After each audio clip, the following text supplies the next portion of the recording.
LinkedIn believes B2B marketing can be B2 brilliant, B2 bold, and B2 breakthrough.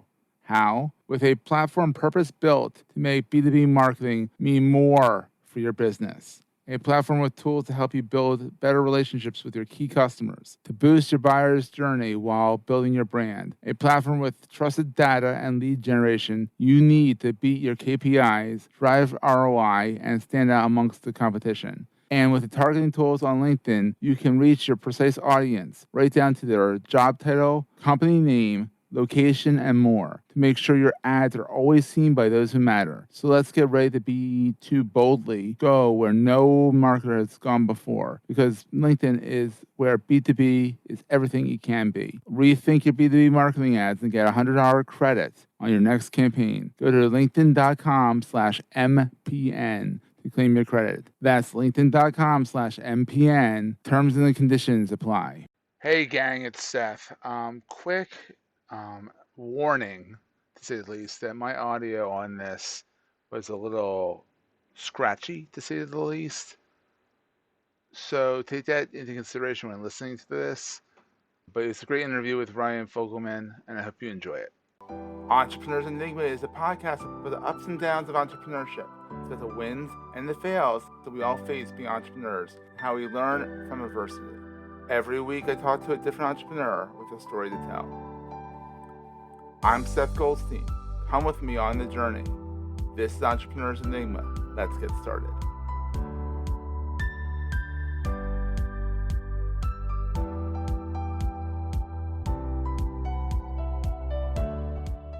Hey everyone, welcome to another edition of the Entrepreneurs Enigma podcast. I'm Seth.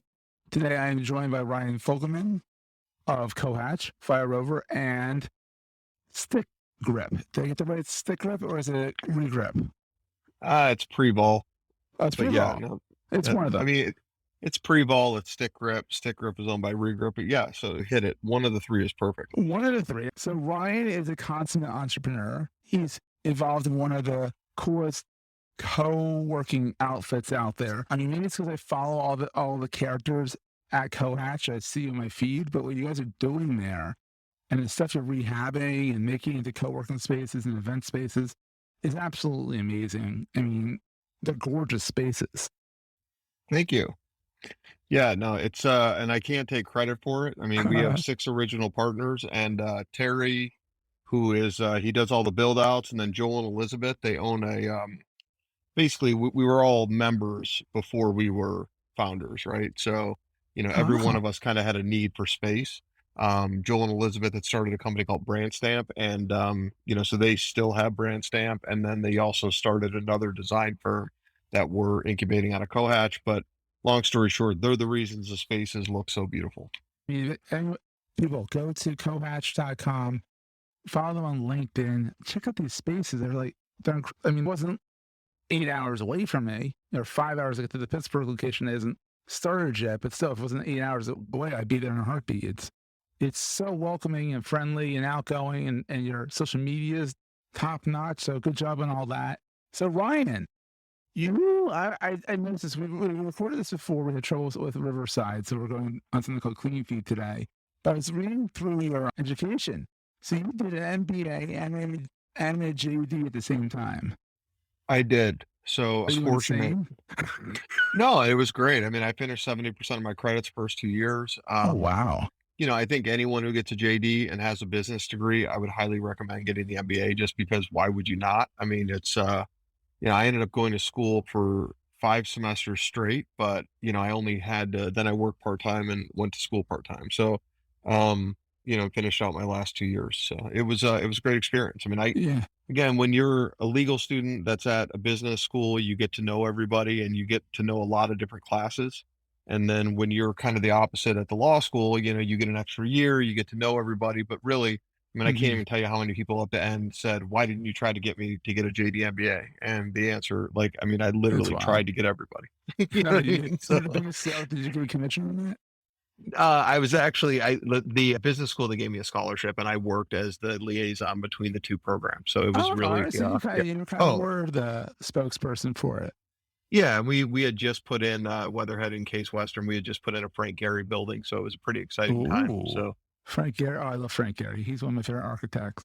Him and Yeah, Frank Lloyd Wright, completely different architects, completely different style, but they're both very neat in their own way. 100%. I've met one and I haven't met the other. Oh, the You other can one's guess. been dead for a long time. Well, there you go. You answered the You're question. not that old, buddy. You're pretty smart. Eh, my mom thinks I am. Well, so does mine. Oh, that's good. Oh, she thinks I'm smart. That's fantastic. Yeah, it's unbelievable. Two serves on Sunday. Make sure you tip your waitresses. Yeah, boom, boom.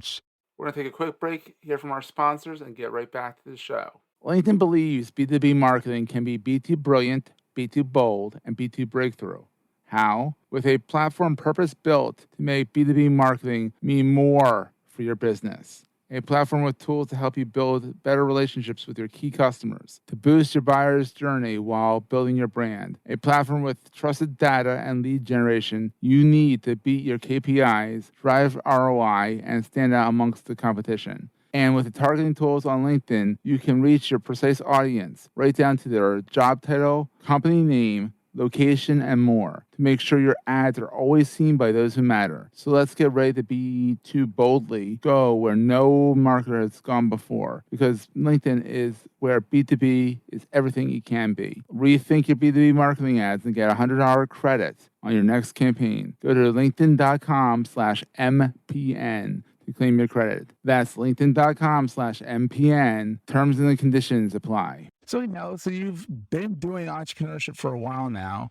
And to you, what is the best thing about being an entrepreneur versus being a cog in the wheel, I guess you can say? I think if you look at it, there's a couple things, right? I mean, I always thought I was an inventor, and I think that's kind of the big thing, right? Like I thought that I was going to create this idea and one day I'd have an epiphany. And like I think a lot of people believe that.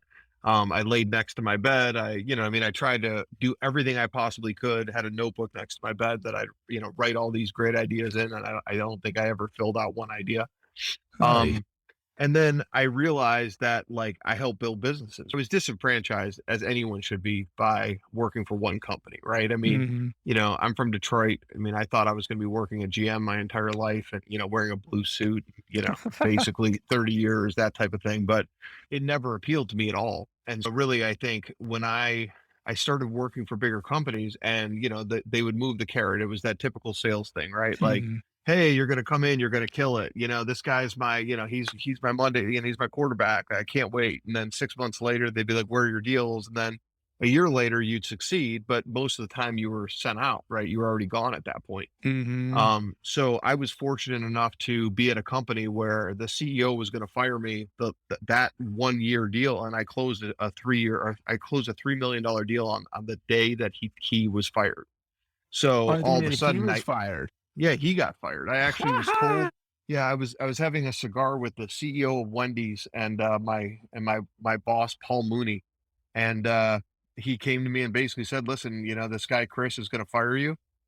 He doesn't think you've been doing it, the right stuff." And again, I look at it and I always did what I thought was right, not what everybody else told me to do. Yeah. And again, long story short, I go in and Paul's like, "Hey, Chris got fired," and I was like, "Whoa."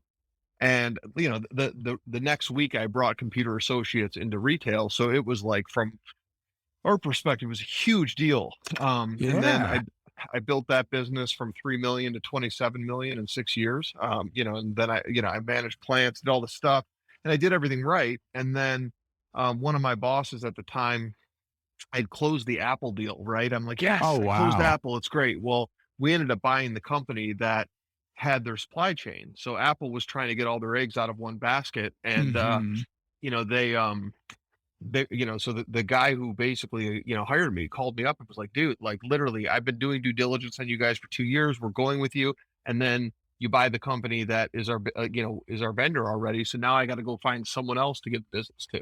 And Oh, again, I closed this deal and my boss told me that I was lucky to have a job.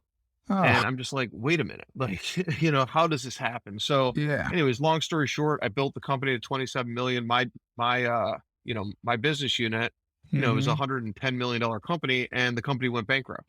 Hi. So I was like, I'm done. I learned a couple things, right? There's always opportunity in flames. So I helped the private equity group, get money. I learned that, the companies were not going to be there for you, right? Like No. they're going to move the carrot and keep moving the carrot. So I decided that I was going to start a company that was an outsourced VP of business development.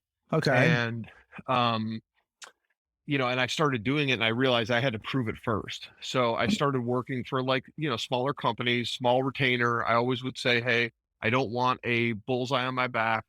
And then, I just try to diversify myself. And really that's when I learned multiple source of income. You need Hmm. to have a bunch of different things and that gives you stability. So all those became the entrepreneurial things, right? And then Yeah. I'm doing that for all these other people. When I was 40 years old, I'm like, I got to start equity.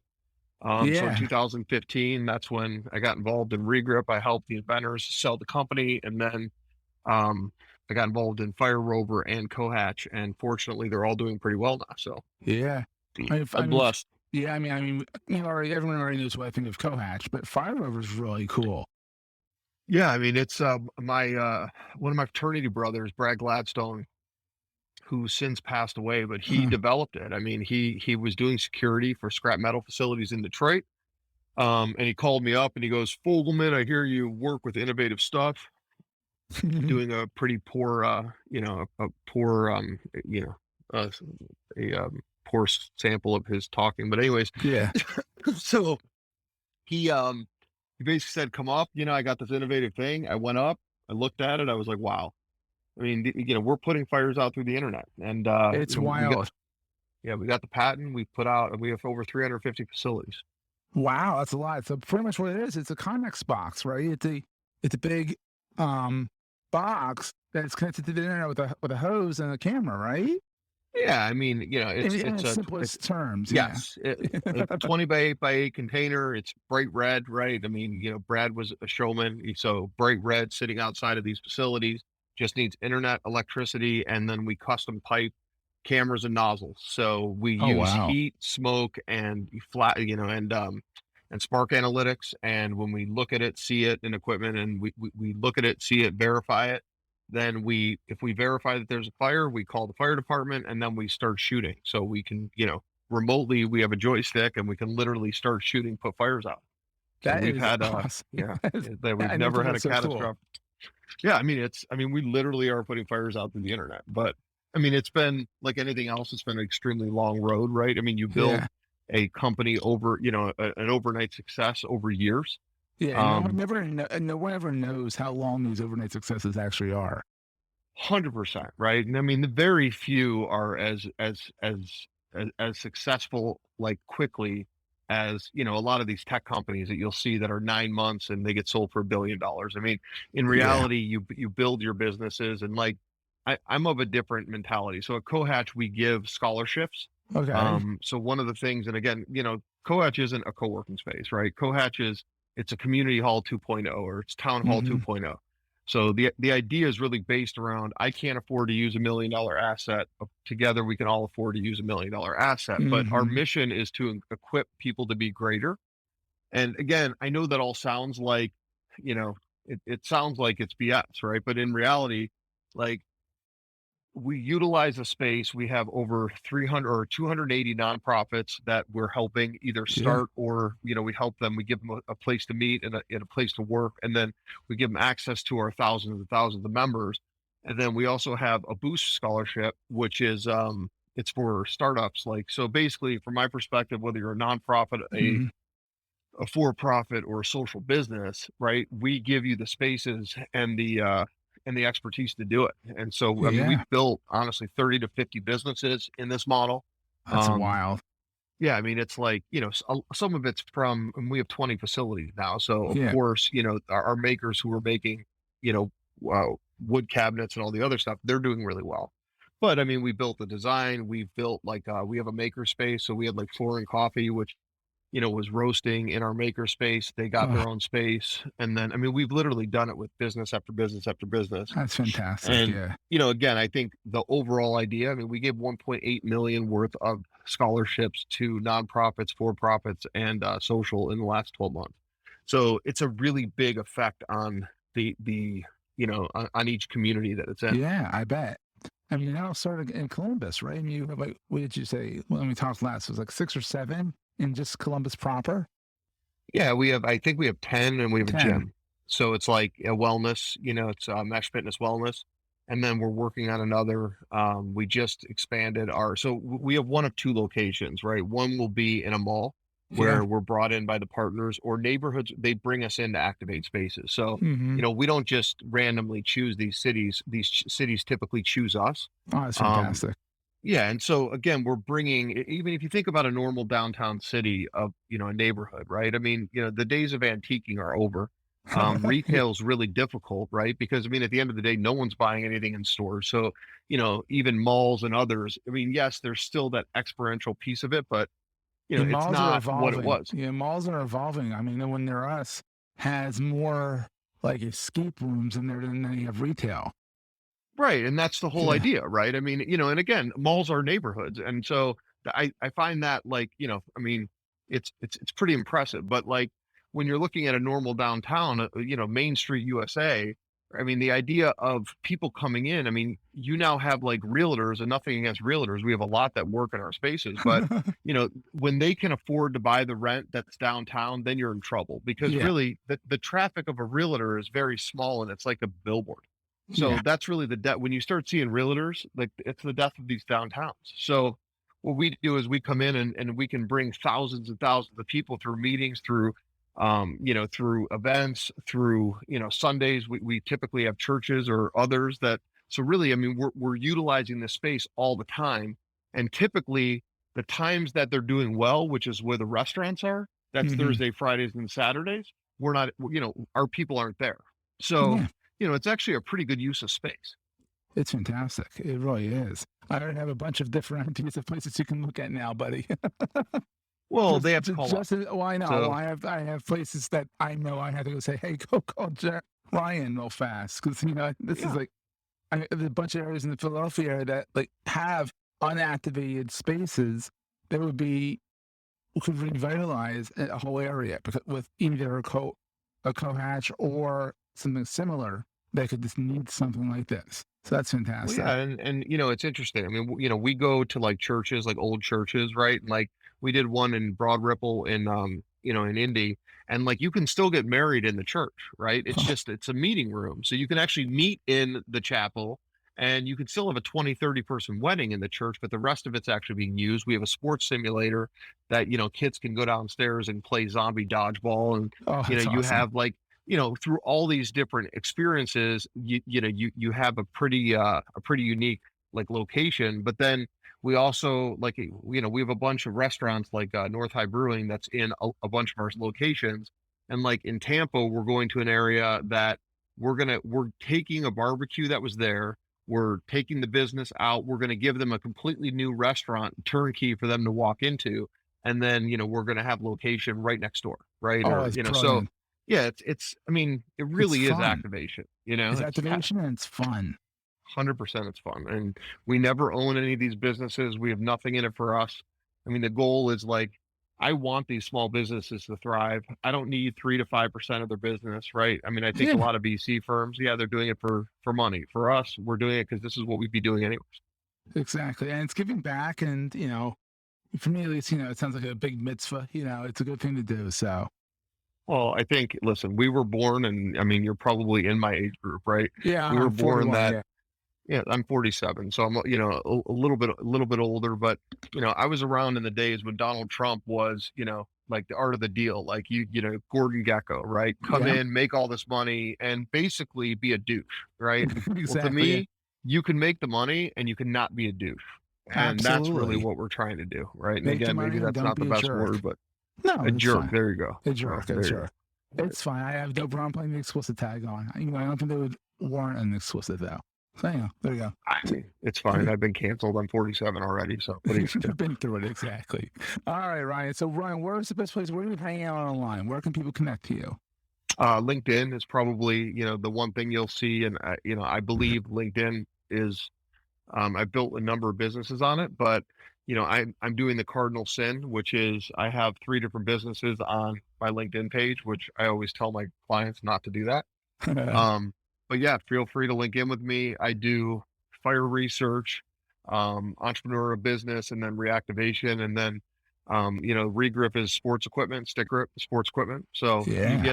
you get a varied look at the different things that I do. Most people are, they kind of wonder, but that's half the fun. It's half the fun. Keep them thinking, right? I mean, you got to do what you got to do. We only live once. Exactly. Well, Ryan, thank you so much for being on. We'll see everyone next week. That was a great show. Hey, if you're enjoying Entrepreneurs Enigma, please give us a review on the podcast directory of your choice. We're on all of them. And these reviews really help others find the show. Also, if you're getting value from the show and want to buy me a coffee, go to the show notes and click on the link to help me stay awake while I bring you more great episodes to your ears. That's in the show notes, and I look forward to the next episode. Take care, guys.